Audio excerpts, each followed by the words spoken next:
요나가 어떤 내용을 가지고 하나님 앞에 기도를 하고 있는가, 그리고 요나의 기도의 내용을 통해서 오늘 이 말씀을 듣는 우리에게 주시는 교훈이 무엇인가를 살펴보므로 은혜를 함께 나누는 귀하고 복된 시간 될 수 있기를 주의 이름으로 축복합니다.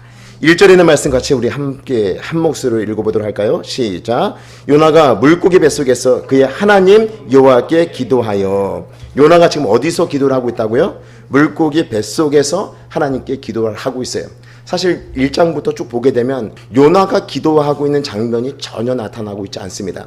요나가 처음 하나님께서 니느웨로 가서 하나님의 말씀을 선포하라고 했을 때 하나님께 이해가 되지 않는 부분에 대해서 물어볼 수 있었겠죠. 하박국 선지자도 마찬가지로 악인 형통한 그 세대를 바라보면서 바로 하나님의 뜻이 이해가 되지 아니할 때 하나님께 묻고 있었던 그 하박국 선지자의 모습처럼 요나도 얼마든지 하나님께 물어볼 수가 있었는데 하나님께 묻지 않은 거예요. 그냥 자신이 판단과 자신의 생각에 의해서 야, 이 말씀 내가 순종할 수 없다. 차라리 니느웨로 갈 바에는 내가 다시 스스로 가겠다라고 결정을 내린 것이죠.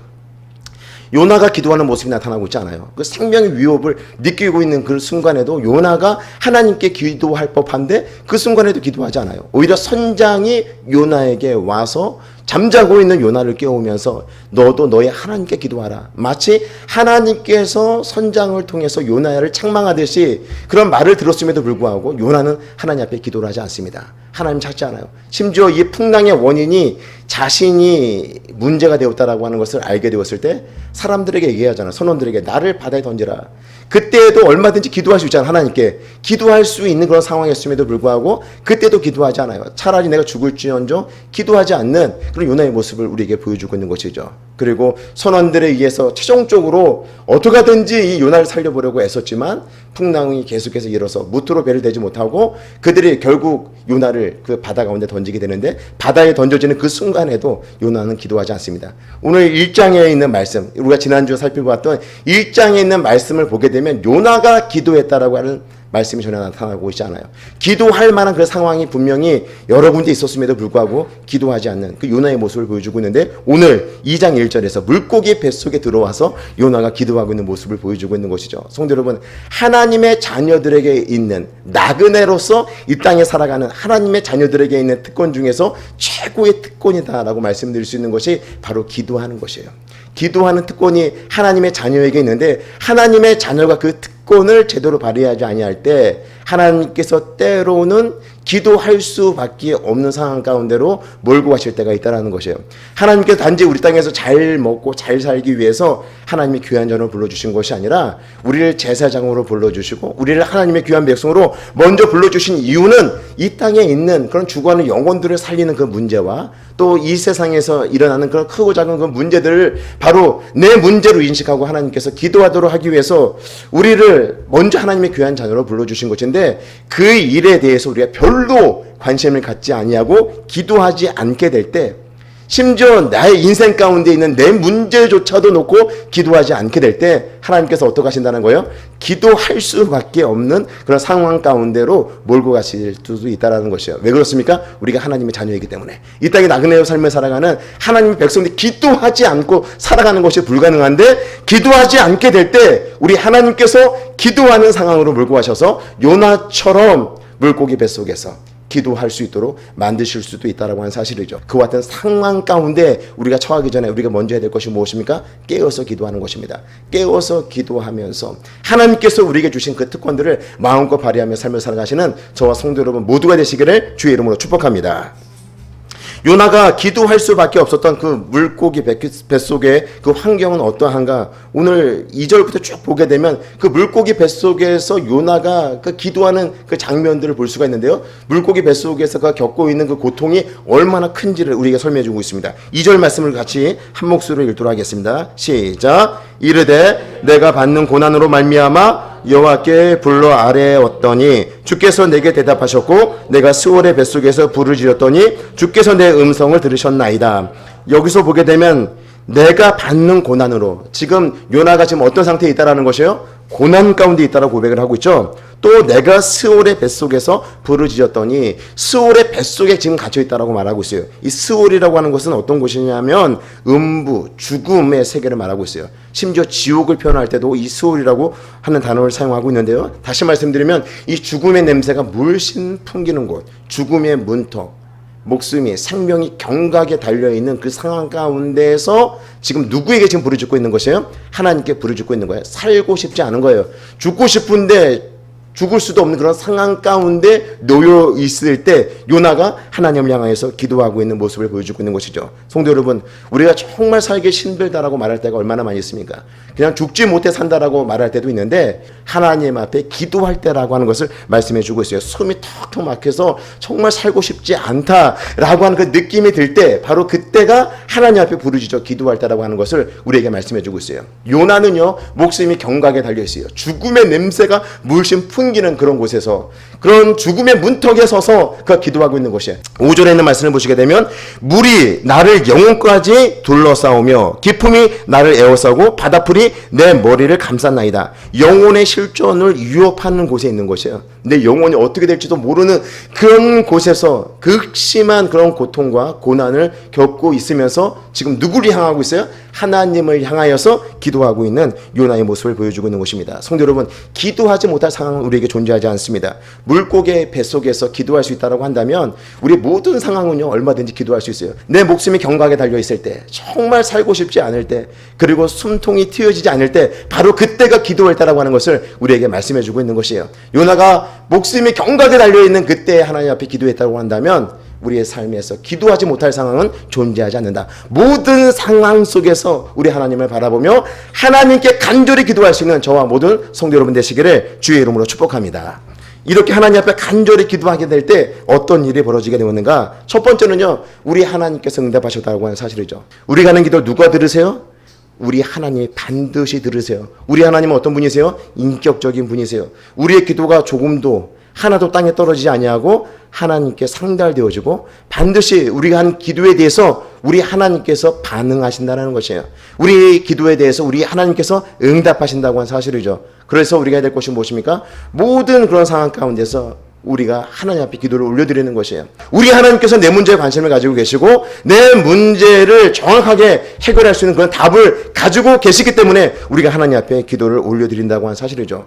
요나는요, 지금 수월의 뱃속에서 그런 목숨이 경각에 달려있는 그런 상황 가운데서 하나님 앞에 간절히 기도하는데 우리 하나님께서 어떻게 하십니까? 요나가 하는 기도에 대해서 응답을 하셨다라고 말씀하고 있어요. 2절 말씀을 읽었지만 우리 다시 한번 읽어볼까요? 2절 다시 한번 읽어보겠습니다. 시작. 이르되 내가 받는 고난으로 말미암아 여호와께 불러 아뢰었더니 주께서 내게 대답하셨고 내가 수월의 뱃속에서 부르짖었더니 주께서 내 음성을 들으셨나이다. 이렇게 생명의 위협을 느끼는, 살아있는 것인지 죽어있는지도 잘 구분되지 않지만 의식은 살아있는 가운데 하나님께 기도했더니 우리 하나님께서 대답하셨고 우리 하나님께서 내 음성을 들으셨다라고 요나 선지자는 고백을 하고 있는 것입니다. 성도 여러분, 우리의 기도가 땅에 떨어지는 법이 없어요. 하나님께서 반드시 우리의 기도에 응답하신다라고 하는 것을 말씀해 주고 있어요. 6절 하반절에 있는 말씀 제가 읽어드릴게요. 6절 하반절에 보게 되면 주께서 내 생명을 구덩이에서 건지셨나이다.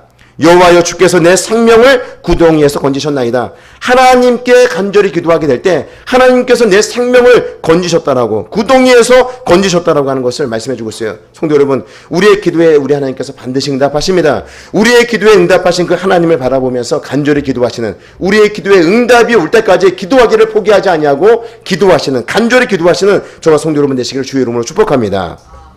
요나가 이렇게 하나님 앞에 간절히 기도하는 이유가 무엇인가요? 자신의 그 문제만 들여다보면 얼마나 심각해요. 그렇죠?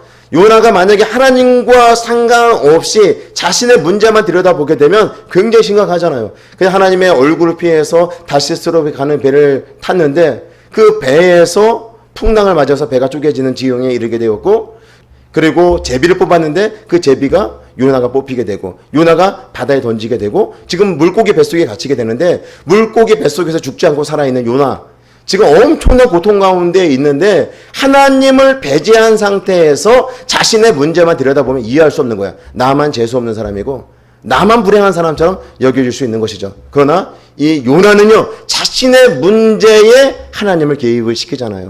나에게 일어난 그 모든 풍랑이 그냥 우연히 일어난 것이 아니라는 것이에요. 하나님께서 보내신 것이고 주의 높은 파도가 나에게 임함으로 내가 지금 수월의 뱃속에서 이렇게 고통하고 신음하고 있다라고 하는 그런 고백을 하고 있는 모습을 보게 되는 것이죠. 3절에 있는 말씀 우리 같이 한 목소리를 읽도록 하겠습니다. 3절 같이 읽겠습니다. 시작. 주께서 나를 깊은 바다 가운데에 던지셨으므로. 누가 던졌다라고 말씀하고 있어요? 주께서. 사공들이 던진 것이 아니라, 배의 선원들이 던진 것이 아니라 주께서 나를 바다 깊은 가운데 던지셨다라고 말씀하고 있어요. 큰 물결이 나를 둘렀고 또 주의 파도와 큰 물결이 다 내 위에 넘쳐나이다. 주께서 보내신 파도와 큰 물결이 나를 덮침으로 인하여서 지금 내가 수월의 뱃속에서 이렇게 고통하고 신음하고 있다라고 고백을 하고 있는 것이에요. 뿐만 아니라 4절에 있는 말씀 보겠습니다. 4절 같이 읽겠습니다. 시작. 내가 말하기를 내가 주의 목전에서 쫓겨났을지라도 다시 주의 성전을 바라보겠나이다 하였나이다. 지금 요나는요, 하나님의 말씀에 불순종함으로 인하여서 하나님과 단절되어지고 그것으로 인하여서 지금 고통당하고 있다라고 하는 것을 알고 지금 다시 주의 성전을 바라보겠다라고 하는 고백을 하고 있는 것이에요. 자기에게 있는 그 모든 문제가 하나님과 상관없이 발생되는 문제가 아니라 하나님이 알고 계시고 심지어 하나님께서 이와 같은 문제들을 보내심으로 인하여서 지금 요나가 고통을 당하고 있다라고 고백을 하고 있는 것이에요. 그래서 문제가 풀려지지 않냐고, 도무지 이 문제를 해결할 방법이 없을 때 누구에게 지금 기도를 하고 있는 것이에요? 하나님께. 이 문제를 출제하신, 이 문제를 내신 하나님 앞에 간절히 기도하고 있는 요나의 모습을 보여주고 있는 것이죠. 성도 여러분, 우리 삶에 크고 작은 문제들이 있을 수 있습니다. 이해할 수 없는 그런 문제들이 우리에게 찾아올 수도 있어요. 그럴 때 우리가 될 것이 무엇입니까? 하나님께 맡기는 것이죠. 이 문제를 출제하신 하나님의 의도가 있음을 알고 우리가 하나님께 맡기고 하나님께 기도하는 것이 필요하다고 하는 사실이죠. 인생 가운데 문제가 없는 사람이 어디 있겠습니까? 그런데 오랜 시간 동안 그 문제들이 반복해서 내 인생 가운데 계속해서 펼쳐지고 있음에도 불구하고 기도하지 않고 있다라고 한다면 이제 그 문제를 가지고 하나님 앞에 나와야 될 것이며 하나님 앞에 간절히 부르짖어야 될 것을 우리에게 알려주고 있는 것이에요. 요나가 자신의 문제를 가지고 하나님 앞에 기도하기 시작할 때 하나님께서 듣기 시작하고 요나를 구원하셨던 것처럼, 요나를 구원할 그 확신 있는 말씀을 주셨던 것처럼 우리의 삶도 마찬가지예요. 우리 삶에 있는 그 크고 작은 문제, 실타래가 엉키듯이 막 꼬여있는 그 문제, 잘 풀려지지 않는 문제, 그 문제를 가지고 우리 고민하고 있다고 한다면 그 문제를 출제하신 하나님께 그 문제를 가지고 나와서 기도하게 될 때 우리 하나님께서 반드시 좋은 것으로 응답하신다고 하는 사실이죠. 성도 여러분, 저와 여러분들에게 있는 그 인생의 문제, 그냥 그 문제만 가지고 덮어놓고 있는 것이 아니라 이제 하나님 앞에 그 문제를 아뢰고 기도함으로 통하여서 우리 하나님께서 해결해 주는 놀라운 기도 응답을 받는 저와 성도 여러분 모두가 되시기를 주의 이름으로 축복합니다. 우리 하나님은 굉장히 인격적이신 분이세요. 우리가 기도할 때 그 기도에 외면하지 아니하시고 좋은 것으로, 반드시 좋은 것으로 응답하시는 분이 우리 하나님이세요. 그 하나님께 모든 것을 맡기고 기도할 수 있는 저와 성도 여러분 되시기를 주의 이름으로 축복합니다. 또 한 가지는요, 요나가 이렇게 간절히 기도하게 될 때 요나가 주의 구원을 바라보면서 감사를 하고 있는 모습이 나타나고 있어요. 9절에 있는 말씀 같이 우리 한 목소리를 읽도록 하겠습니다. 9절 보겠습니다. 시작. 나는 감사하는 목소리로 주께 제사를 드리며 나의 서원을 주께 갚겠나이다. 구원은 여호와께 속하였나이다 하니라. 지금 요나가 지금 물고기 뱃속에서 무엇을 하고 있냐면 하나님 앞에 감사를 하고 있잖아요. 나는 감사하는 목소리로 주께 제사를 드리며 나의 소원을 주께 갚겠나이다. 하나님께서 베푸신 놀라운 구원의 은혜를 잊지 않고 내가 감사함으로 하나님 앞에 예배를 올려드리겠습니다. 그리고 하나님께서 나에게 맡겨주신 그 사명 내가 이제 최선을 다해서 감당하겠습니다 라고 하는 고백을 하고 있습니다. 기도하지 못할 상황은 우리에게 존재하지 않는다라고 하는 사실, 또 긍정적인 요소가 전혀 없는 물고기 뱃속에서도 우리가 얼마든지 요나처럼 기도할 수 있다라고 하는 사실을 기억하시고 하나님 앞에 간절히 기도하시는 저 성도 여러분 되시길 주의 이름으로 축복합니다. 숨이 턱턱 막히는 그런 순간이 우리에게 온다 할지라도 그 자리를 기도의 자리로 만드는 저와 성도 여러분 되시길 주의 이름으로 축복합니다. 우리 하나님께서 기도할 때 반드시 응답하십니다. 우리의 환경이 달라지지 아니하고 여전히 어려운 가운데 있다 하더라도 그 어려움들이 여전히 우리의 삶을 짓누르고 있다 하더라도 우리 하나님께서 기도하는 우리 입술에 감사가 넘치도록 만들어주신다고 하는 사실을 기억하시고 모든 상황 가운데서 하나님 앞에 간절히 기도하시는 저와 모든 성도 여러분 되시기를 주의 이름으로 축복합니다.